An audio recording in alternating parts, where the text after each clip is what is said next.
outlet sparks when plugging in a device?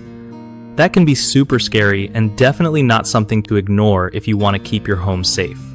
So, first thing, always turn off the power at the breaker before you even think about touching the outlet.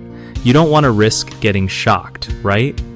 Then, grab a screwdriver and take the outlet cover off to check if you see any loose wires or signs of damage like scorch marks or melted plastic. If the wires are loose, tighten them up carefully, but if anything looks burnt or frayed, it's time to replace the outlet or call in a pro.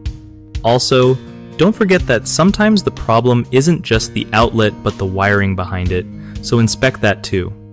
If you're not comfortable poking around electrical stuff, it's totally okay to get an electrician involved. Using a damaged outlet can cause bigger problems like electrical fires or frying your devices. And lastly, always use outlets that match your device's plug type and power rating to avoid overloading. One of the biggest mistakes people make with sparking outlets is ignoring the problem and just hoping it will go away, but that usually just makes things worse fast.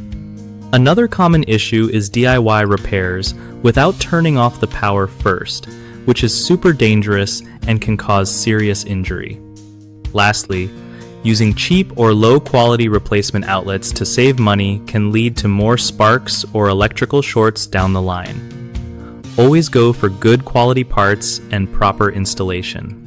BigHomeProjects.com makes it way easier for homeowners to find trusted local contractors who know their stuff when it comes to electrical repairs and other home projects. Plus, it helps contractors connect with people who need reliable work done, so everyone wins.